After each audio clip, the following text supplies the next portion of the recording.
Hey, geometry, continuing section 7.2. We're going to get into the concept of a scale factor. The ratio of the lengths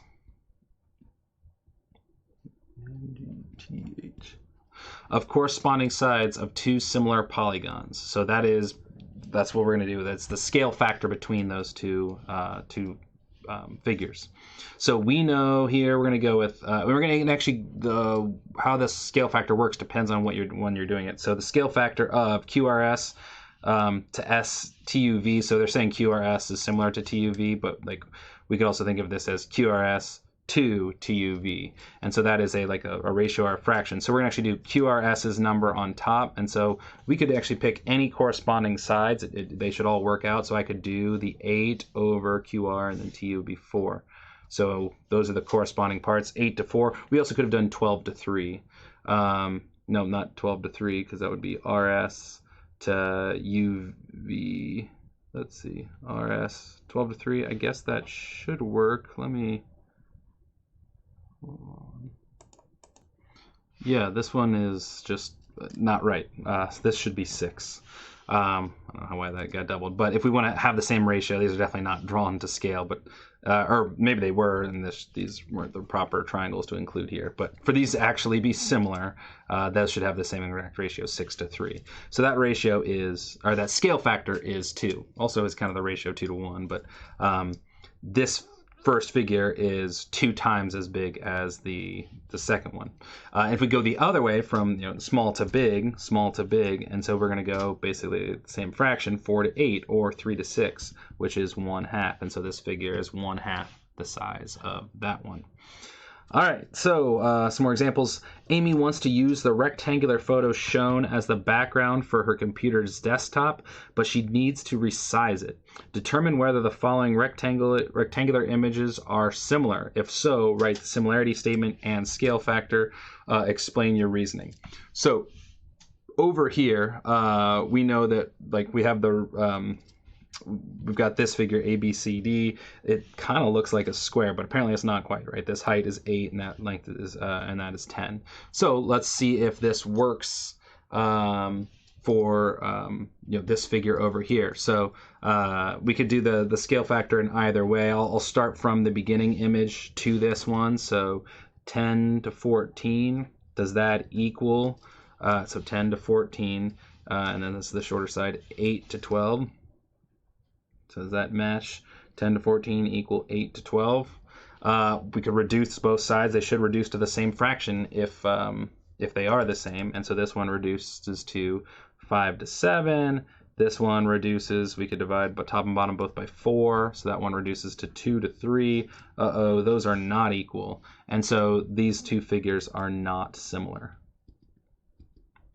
All right. It hasn't been scaled up properly. So this is like when you resize an image and you don't get that ratio exactly right. It's going to be a little stretched out one way or another and not quite match.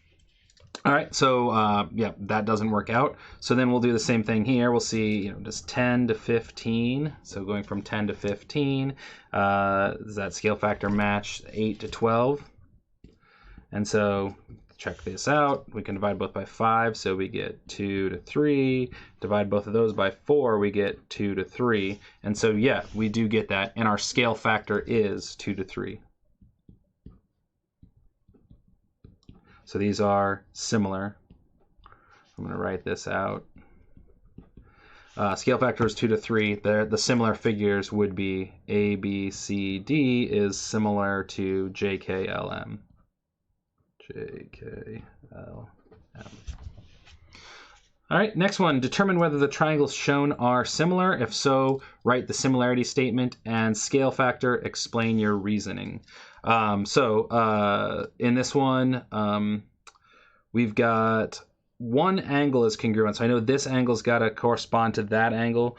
It's not actually quite clear whether, what way we should go. Are these flipped? This kind of turned around. Is it flipped? Does the 12.5 correspond to the 10, or is the 15?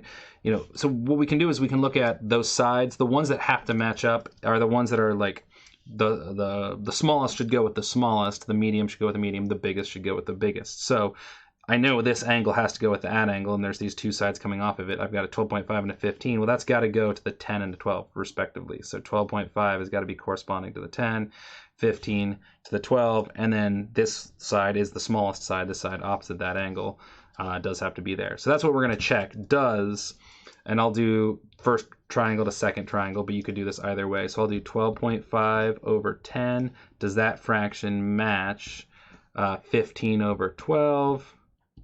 And does that match 11.5 over 9.2? I need all of those things to be true in order for this to work out. Well, this is the, we'll simplify all these at the same time. This is the simplest, easiest one to simplify. 15 over 12, we can divide top and bottom there by 3, and so we get 5 fourths. So this figure is 5/4 the size of that one if they're actually similar. We got to check this for all three of these. Are all three of these ratios congruent? So 12.5 over 10, we could, if we wanted to get these to nice numbers, I could double that and get 25 over 20. And then divide both of those by 5. You can deal with that as you want. I'm also right if you're using your calculator. 25 over 10, and then see that that's a 1.25 math frac. That is a 5-to-4 ratio. So that checks out. Those sides are proportional. So both the this side NQ to RS is equal to 15 to 12, and then is that last one good? 11.5 over 9.2. 1.25 is good. That might show you that that's enough. If not, you can math frac. Yeah, that's a 5-to-4 ratio. So all four sides are all three sides are proportional. And so if that's good, we know that we've got the angles will also be congruent. And so all three sides are proportional. That's enough to know that yes, these triangles are similar. And I'm going to write this out properly. NQ corresponds to RS. So NQ P is similar to RST. I'm going to get some triangle symbols in there. And so we know that because all three sides are proportional. You can actually, we didn't really cover this, but you can show that two triangles are similar either by showing all three sides are similar. We could also in a triangle show all three angles are congruent. That actually is enough in a triangle. It's not enough in other figures, but that is enough in a triangle to show that all three angles are the same. We'll get into that more later, but for now, yeah, all three sides are proportional. All right, third example here, use similar figures to find the measures. In the diagram, we know that angle ACDF is similar to VWYZ. So, I could get into how all those angles are congruent, but that's not really helpful here. What we've got here are sides, and so AC corresponds to VW. Well, we don't actually have any angles on that there, but CD corresponds to WY. So CD, I should be able to set up a fraction here. 9 over WY is 6. That ratio should match. So that's whatever that ratio is, and that we can 9 to 6, which is kind of funny. These do not look the right size, right? They're definitely, this one looks smaller than that one, but 9 is larger than 6. So that would be our scale factor here, and if we reduce that, that is 3/2. But we can save that for a little bit. DF would, this fraction DF x over YZ, DF over YZ, so it should match x over 10. All right, that's a problem we could solve. We could also try and write this in here. This might get a little confusing if we do more than that. But I have this ratio between these two figures. That should also match the last one, which is FA or AF VZ. So 12 over, and I've got 3y minus 1.